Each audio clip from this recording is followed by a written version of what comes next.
Against the G League Utah Jazz, the Warriors somehow still played a close game but pulled out the win. Both Brandin, Podziemski, and Dennis Schröder played well, but I want to focus on Schröder's best performance as a Warrior so far. In the absence of Steph Curry, he did what he does best, running isolation plays, working the pick and roll, and punishing what the defense gave him. So let's get to it. The dub sat Steph in this useless game, allowing Schröder to be the starting point guard and primary ball handler for the whole night. On this pistol action on the right wing, Wiggins passes up to Jackson Davis and tries to go for the handoff, but Sexton's playing an aggressive deny, forcing Wiggs to back cut. The secondary action is for Schröder to come up for the next handoff, which also acts as a screen.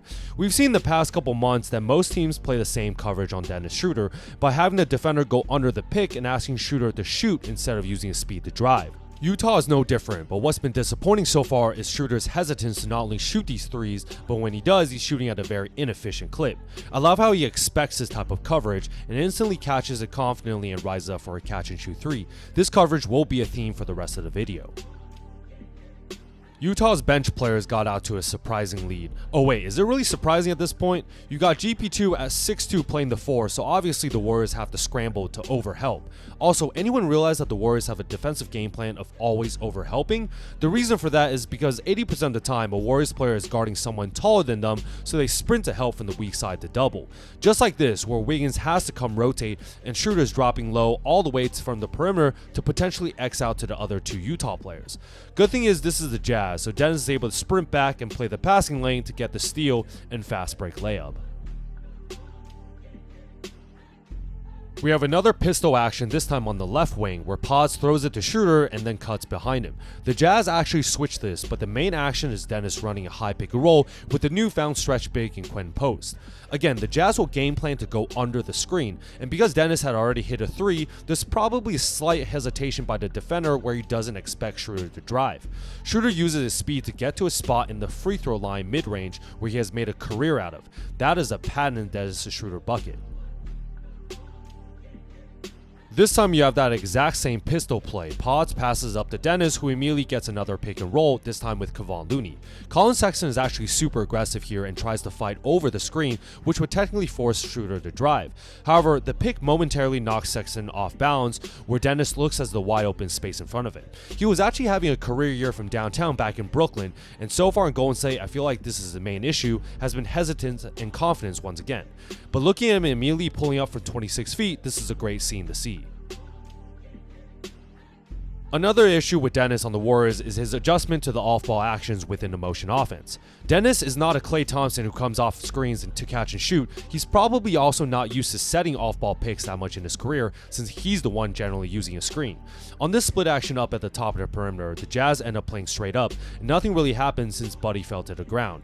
Looney gives a handoff back to Dennis, which also acts as a pick, and we immediately see Colin Sexton go under like game plan.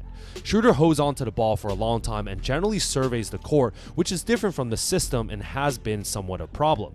Sexton even tries to predict Dennis's drive, but Schröder is able to hold his pivot foot and keep his balance before confidently pulling up again and getting the shooter's roll. Despite momentarily leaving the game, Dennis came back to keep the momentum up.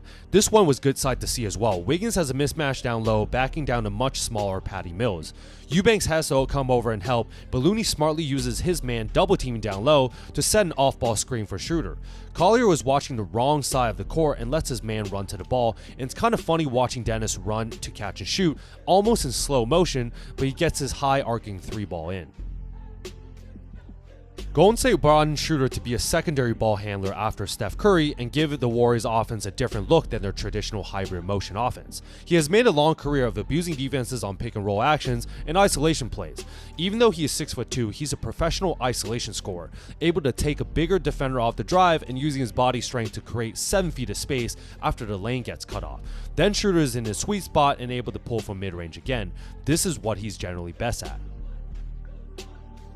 The isolation ability is extremely useful when the shot clock is winding down and the Warriors need some type of shot creation. Here he first tries to size up Collier, then Kyle Anderson comes to set a last minute ball screen.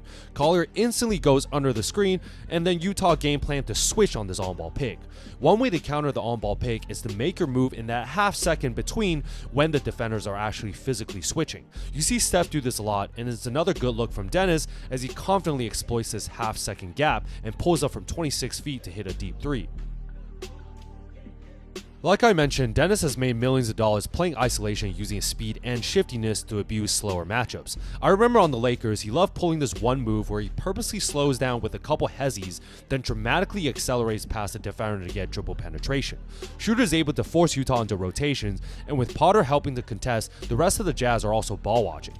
Shout out Guy Santos for not staying the weak side corner like a normal offense, but making that beautiful cut to the rim. Great dump off pass by Dennis, and there's nothing you can do. There you guys have it. Not exactly the most important game, but a crucial automatic win if the Warriors want any chance to avoid getting embarrassed out of the play-in spots. Dennis Schröder had by far his best game as a Warrior with Steph sitting out, putting up 23 points, 5 boards, 4 assists, and 3 steals. Schröder has struggled to adjust to the Warriors, but it's an optimistic sign to see him use an unimportant game against the Jazz to build back his confidence. He was able to effectively run the pistol action, pick and rolls, and take what the defense gave him, and confidently knocking down threes. This would be extremely crucial for another version of the Warriors offense, which is exactly why they brought him in the first place. Now on to a big back-to-back against the Thunder, so if you guys like this breakdown, like and subscribe to see more.